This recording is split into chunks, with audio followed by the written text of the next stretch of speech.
গুয়াহাটিতে সম্বর্ধিত হলেন কাটিগড়ার বিশিষ্ট সমাজসেবী অনিতা চৌধুরী।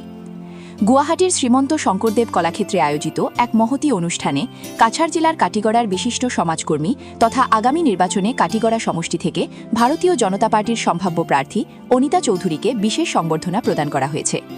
গুয়াহাটিতে আয়োজিত অসম সাহিত্য সভার দ্বাদশ বিশেষ বার্ষিক অধিবেশন উপলক্ষে তাকে এই সম্মাননা প্রদান করা হয়। মূলত এই অধিবেশনের অভ্যর্থনা সভীর অন্তর্গত অঙ্কিয়া ভাওনা, নাট্য সাহিত্য এবং লোকসাহিত্য উপসমিতির পক্ষ থেকে তাকে এই গৌরবময় সংবর্ধনা দেওয়া হয়েছে। অনুষ্ঠানে জানানো হয় যে অনিতা চৌধুরী তার দীর্ঘ সামাজিক ও সাংস্কৃতিক যাত্রার মাধ্যমে সমাজ ও সংস্কৃতির সেবায় নিজেকে উৎসর্গ করেছেন। জীবনের নানা প্রতিকূলতা উপেক্ষা করে তিনি যেভাবে সাহিত্য ও সংস্কৃতির সাধনায় ব্রতী থেকেছেন তা বর্তমান তরুণ প্রজন্মের জন্য এক উজ্জ্বল দৃষ্টান্ত। বিশেষ করে অসমীয়া সংস্কৃতির প্রাণপুরুষ মহাপুরুষ শঙ্করদেব ও মাধবদেবের অনন্য সৃষ্টি ভাওনার প্রচার ও প্রসারে তার ভূমিকা বিশেষভাবে প্রশংসিত হয়। অনিতা চৌধুরীর হাতে একটি মানপত্র তুলে দিয়ে সাহিত্য সভার পক্ষ থেকে বিনম্র শ্রদ্ধা জ্ঞাপন করা হয়। ব্যুরো রিপোর্ট, সংবাদ বাংলা। নমস্কাৰ, মই অনিতা চৌধুৰী, অসম ৰাজ্যৰ বৰাক উপত্যকাৰ জীয়ৰী।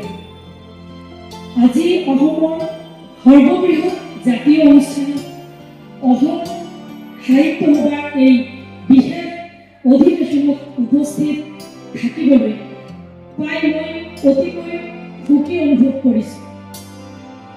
তাতোকৈ সুখী হৈছোঁ যে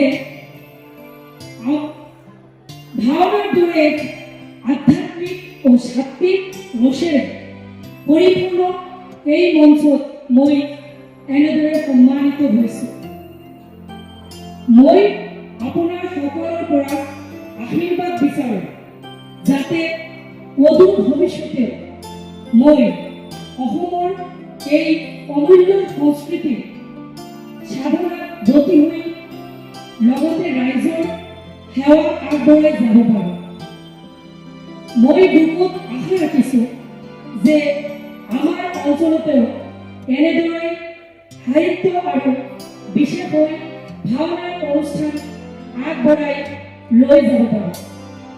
নৰ্থ গুৱাহাটী শ্ৰী শ্ৰী আউনীআটী সত্ৰৰ 2021 চনত অনুষ্ঠিত হোৱা নামঘৰ সমাৰোহত মই উপস্থিত আছিলোঁ, য'ত অসমৰ সৰ্বকালৰ সৰ্বসময়ৰ সৰ্বশ্ৰেষ্ঠ মুখ্যমন্ত্ৰী শ্ৰদ্ধেয় হিমন্ত বিশ্ব শৰ্মা ডাঙৰীয়া উপস্থিত আছিল।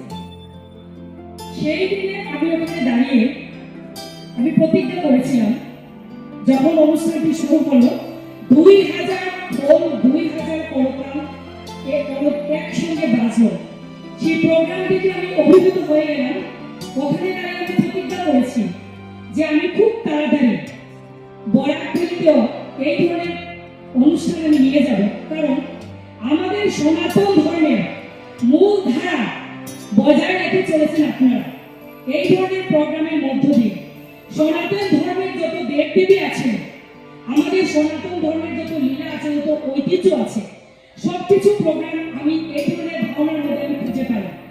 আমার শিক্ষার্থী ডক্টর শিখামণি বেজবরুয়া গোস্বামী দিদি এবং আজকের এই সভায় যারা আমার গুরুজন, সবাইকে আমার প্রণাম, নমস্কার। শিক্ষার্থী আমার খুবই আদরের, খুবই শ্রদ্ধার। এই ধরনের প্রোগ্রাম আমি প্রায়ই উপভোগ করে থাকি যখনই আমি আসি গুয়াহাটিতে। আর আপনাদের সবার কাছে আমি আশীর্বাদ চাইবো, মা কামাখ্যার কাছে আমি আশীর্বাদ চাইবো আজকে দিনে দাঁড়িয়ে খুব তাড়াতাড়ি জানি যাতে আমি এই ধরনের ভাওনা প্রোগ্রাম আমি আমার বরাকভেলিতে নিয়ে যেতে পারি। সেই স্বপ্ন আমার আজকে নয়, 2021 সাল থেকে আমি স্বপ্ন লালন করছি। আমি আশা রাখছি খুব তাড়াতাড়ি এই ধরনের প্রোগ্রাম নিয়ে যাবো আমার বরাকভেলিতে, কারণ এটাই সনাতন ধর্মের মূল রুট, মূল উৎস। আমাদের সনাতন ধর্মের ভিত্তি কিন্তু এই ধরনের প্রোগ্রামে।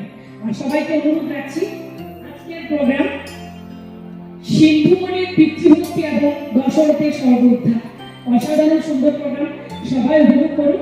এই বলে সবাইকে আবারও প্রণাম, শ্রদ্ধা, ভক্তি এবং ভালোবাসা জানিয়ে আমার ক্ষুদ্র বক্তব্য এখানেই শেষ করলাম। নমস্কার।